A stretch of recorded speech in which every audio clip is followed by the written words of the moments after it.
Welcome back to another episode of Jacksonville Buzz's Buzz on Veterans. I'm Steve Strum. As always, with me is the extraordinary Colonel Chris Budihas. Extraordinary. Extraordinary. Man, do I feel good. Budihas extraordinaire. Maybe so. You should have a license plate. But we're not here to talk about No. We're here to talk about Jorge Arce, who's coming to join us today from the U.S. Department of Commerce. Welcome to the show. It's great to see you. We've had opportunity to talk a little bit about what you do offline. You guys have had opportunity to talk about business development with City of Jacksonville. What is the U.S. Department of Commerce doing on our TV show, and what is it that you want to talk about with our audience today about your development in international business? Okay, well, thank you. I think I got that right. Yeah, we got it right. Absolutely. Thanks for having me. The U.S. Department of Commerce, of course, is a very large organization. I narrow it down to the Economic Development Unit, which is the commercial service. We do international business development assistance for U.S. companies. Now, 96% of U.S. companies don't export, okay? And I'm here to tell you that those that do export are actually small businesses. So as a small business, you have to have a global mentality. You are, as a business owner, competing globally. And when we talk about exporting, not just products, but also services. There are some professional level services where the U.S. is very good at. Yeah. Brand development, healthcare, branding, marketing, architecture, construction management. I can go on. There's quite a few services that are also exportable. Architecture, engineering, for example. Yeah. You know? So that's what I'm here to tell us, that my job is to reach out to companies, no matter the size, to give them the opportunity to get business overseas. Exporting, the way we look at it, is simply business expansion, market diversification. And by the way, if you're exporting, you also will be able to smooth out the down cycles from the U.S. economy. Yeah. Where we have a recession or a downturn in the U.S. economy, other parts of the world are doing well. The rest of the world's growing faster, bigger, richer, literally. And so we need to participate in that growth outside the U.S. We also work, exporting is also good for seasonal products. Right now, the Southern Hemisphere is going into their spring. We are going into fall. And in, 2 months ago, it was summer, and down in the Southern Hemisphere is winter. So come December, January, people in Australia, Brazil, South Africa, they're going to be hitting the beach. Yeah. So if you've got a seasonal product, that's a good way to do it. That's how we get our winter vegetables. They come in from South America, from the Southern Hemisphere. That's fascinating. I mean, Chris, we were talking about the conception, or maybe now a misconception, about if you're going to go global, you've got to be big company. You got to be a small company you used to work for. GE, right? Yeah, they go, bigger. But no, what we're talking about is not. Yeah, you be a small company, right? And then and when Jorge and I met 2 weeks ago, the education piece is the most crucial, because small companies, one, don't understand that they can do it, and nor do they understand, even large businesses don't understand how do you negotiate your way through, because doing business in the U.S.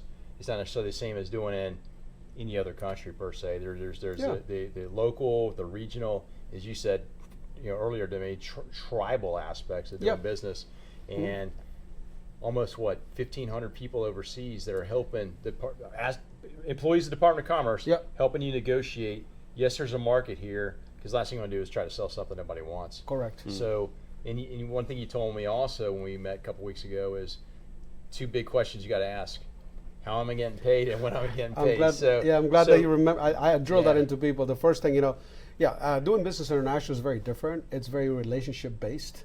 It is very much building trust. And think about it.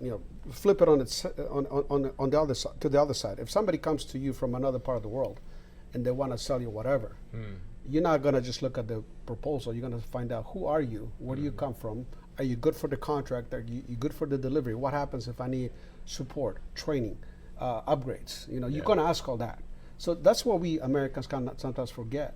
So I always say to folks, hey, I need 10 of these, and immediately they're doing the math in their head. 10 times whatever, 100, it's $1,000.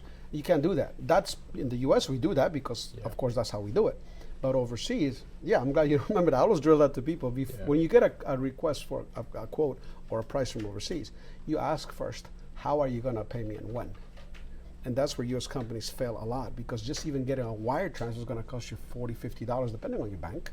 Yeah. So we're talking a lot about duties and customs. And so if I want to go from the state of Florida and sell the camera that's right here, and I want to take a whole bunch of them and go sell them in California, I can just get in my car, get my truck, off I go. As long as I have, obviously, ability to do business, in the United States. No problem. But when we're in Central America, South America, over in Europe now we have the European Union, there's a bunch of different countries, especially South America. You'd mentioned we're on the flip side for seasonal product. Yep. You go from Chile to Argentina to here to here to here. How does American companies that don't understand how that works, Okay. Well, actually, how do you help them with that? that's a good question, and I'm glad you mentioned it, because to me that's obvious, because that's what I do every day. So I appreciate the question. As we mentioned earlier, the majority, 85 to 90% of our personnel, they're overseas at the U.S. Embassy, and they are local nationals. So they speak the language, they know the local business environment, local customs, and they also understand what adjustments a U.S. company would need to make to get to that country. Some of it could be the product maybe need to be registered in a certain way. Maybe the labeling has to change. Like for you mentioned South America and Ecuador, for example, the food has like a very interesting like a stoplight on red, yellow, green, on sugar, fat, and I forget what the other. There's like 3 ingredients that got to be in. This is high in fat, low in sugar. Very clear. I mean, you can see that on the package. Red, all you want, all green lights, of course, if you're watching your health, for example. So one idea. And in some countries, they're very much, some families literally control certain industries. The State Department tells us that Mexico, for example, is run by 24 families, give or take. So if you want to be at a national level, you want to engage with those families, and what industries are those families controlling? So that's what we can tell you, that we can say, okay, this is the correct pipeline, the correct channel to get your products into if you want to enter that industry. Argentina, same thing. I think it's 18 to 20 families that own and run the country, literally. That's fascinating. So that, we know that. So and in the Middle East is literally tribal. We have a company locally. They had a rep in Dubai. I'm sorry, Abu Dhabi, and they were in the health industry. They had a rep, and they say, yeah, he is the Emir son. Royalty. Okay, Emirates. So they have 7 Emirates, and he's the Emir son. Okay, well, but this has been going on for 2 years. We haven't had any sale. Can you help us? He said, just give me the names, possibly, probably not. Could be. Sent an email. Overnight, I get an answer from my colleagues in Abu Dhabi, which is the capital, the government. And they say, he is the Mir son, but this is the wrong tribe. They work with, this family works with infrastructure. Roads, bridges, ports, highways, that's your guy. For health sales, you need a different tribe. So immediately, after 2 years of not getting anything going, as an American, you don't think that way. Yeah, sure. In many parts of the world, by your last name, they know where you come from. What part? Sure. In China, your last name tells you where you come from. Right. In other parts of the world, your last name tells you where. In Scotland, I mean, everybody jokes about it, but if you know they know your last name, they know what town you're from. That's right. Yeah, That's right. So those are the kind of things that we don't think about it. Also, the pricing. What else is there consideration to do? What else can you do? What else should you do? Are they expecting you on the pricing? Yeah. I always tell, go into how you're going to pay me and when. Also, if you're going to ship a product, never include shipping. I don't know of a single company that works for a shipping company that works for free. No. And Americans make that mistake. They want to include the shipping price on the product. Unless you are a shipping company, you cannot do that, because if something changes on the shipping, if there's this example that we had in Baltimore, Washington D.C. a couple months ago, if you include shipping, guess what? You're going to have to eat all the delays, all the costs in the shipping, because you just quoted shipping included. So that's another big change. In addition to how you're going to pay me and when, shipping is separate. If you're going to be doing service, support, training, that's quoted separately also. So this is such a fascinating topic, and you're here in Jacksonville, North Florida, to obviously, and you work with the Chamber of Commerce and the Mayor's office. We were talking offline some of the things that we do for small business owners. You're ingrained into those things. If we're sitting here in that mom and pop shop that's watching this episode going, man, I'd really love to do business online. There's got to be at some point in time something that they can do to connect with you, to figure out what's my first step. Okay, well, that's a good point, and that's why I try to get around. And I work with chambers, with JSEB, with Jack's Bridges, many other programs, because I'm looking to get the word out. If you're a company that's already making some profit, making some money, selling some products, selling some services, let's get you to the next level, because exporting is business expansion. Right. It's a market diversification strategy. We talked about that. So point being is that as much as I'm excited and I want to encourage everybody to export, if you're in the startup phase, that is not the time to do it. Because doing international sales is like starting a startup parallel to your business over again. Right. And you're going to have to do that for every country. At the So- same time, let me say this: exporting is very important because as we talk about the diversification part, but also companies that export are more profitable. This is something that is going to be as actually unknown to a lot of Americans. People all over the world know that if you want cheap, you go to China. Everybody knows that. Yep. The Brazilians know that. The Germans know that. The South, everybody in the world knows that. So Yeah. why would you want to compete on price? If foreign buyers, foreign customers are coming to the U.S., to U.S. companies, is because they're looking for top Quality. technology, they look for quality, and more than anything, they're buying into the American business model. And it's, you had mentioned offline, of course, it is as much important offensively to be having products and services out there, but defensively, your competition, they're selling international. Once they figure out how to get into the U.S., you only have the one-legged stool of being a national provider, so now you're going to potentially be out-competed for a job or a service from international because of their footprint. I'm glad you mentioned that. That's very important. Again, to me, that is my bailiwick, that is my place hand. And yes, it's worth remembering. The U.S.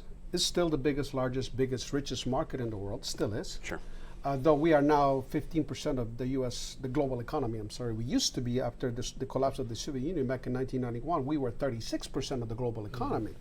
So, we're like less than half what we used to be. So the U.S. is getting, as a market globally, as our share of the global economy is getting smaller, but still the largest single market. Right. So everybody in the world, and I'm not, I'm being literal and I'm not being figurative here. Everybody in the world, from Canadians to Colombians to, anybody, they want to sell to the U.S. market because, again, it's the largest single market. So, and the U.S. market is very competitive. It's tough. Mm-hmm. And as the saying goes, if you can make it here, you can make it anywhere. So, little side note, if you can sell in the U.S., you got a world-class product by definition. Right. And I'll tell you a quick little story. Why? Not because of regulation, nothing, because the U.S. consumer is incredibly demanding. If you got customers, you know what I'm talking about. We like to complain. Yeah. What are you going to do for my trouble? High expectations. High expectations. If we're going to sue you, I need my money back. Yeah. The U.S. consumer is tough. By definition, products and services in the U.S. are world class. They're the best in the world. And that's why people from all over the world will come to us to look for that. Well, we do a bunch of speaking engagements around the area about how businesses can expand. Love to have you maybe sit on a panel one day. Sure. For today, what we'll do is we'll make sure. I want to ask you got a question? Before you close this off. Okay. No, a comment. Well, yeah, it's a question. But it's kind of is it a comment and a question? Well, I kind of know the answer, but I'm going to ask it anyway. So, I'm a business owner. I go, hey, I'm all in, Jorge. I'm going to give you a call. How much does it cost for me to do work or have these conversations with the Department of Commerce? Okay, 95% of what we do is tax funded. Yep. So that means if you're a U.S. taxpayer, which all of us are, hopefully, then you are entitled to the services. And three things that we do overseas, to summarize. Yeah. We can help you, we kind of started alluding to it, we can give you market intelligence. So we can get on a phone call. And in fact, I was on a call with my colleagues in Nigeria this morning for a company here that makes holsters on 103rd Avenue. They're selling to Nigeria. Okay. So, and they got a video introduction. So we can give you market intelligence. Yeah. So get a reality check from the ground. We can help you identify, and by the way, that's free, identifying a distributor or an agent. Yeah. That will cost some money if we have to start hire contractors to make some phone calls and arrange appointments.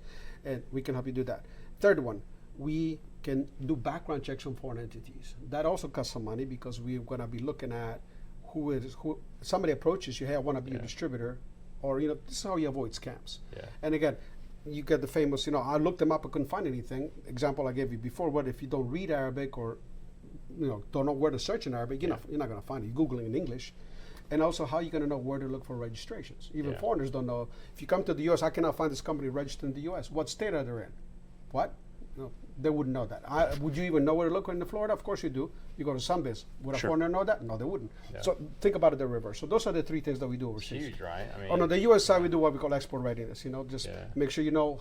By the way, exporting is confusing to folks because we try to categorize it into a little box. This is business. This is international business. That's where we confuse ourselves because we like to put it in the corner, a category. International business is just a layer. Yep. On top of everything you do in business. Everything you do in business, how you do client acquisition. Well, the question is how you do international client acquisition. How do you market? Well, international marketing. How do you do service? International customer service.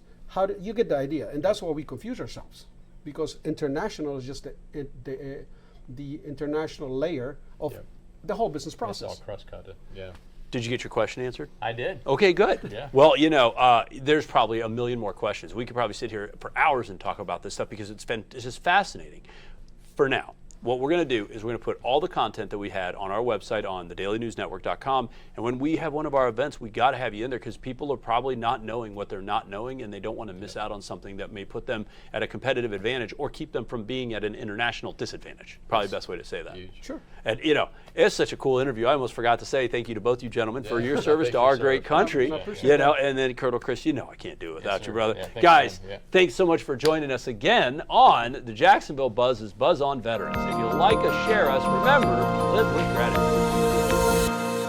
Operation Barnabas is a veterans ministry, started in 2017 with the purpose of helping our veterans that kind of got left behind, and they've struggled with addictions, PTSD, suicidal thoughts, those kind of things, helping them get whole again through one-to-one mentorship. Being able to communicate with them and help them can drastically change their life, can drastically change a family's life. The little that we can do is put our hand out and say, hey, do you want a hand up?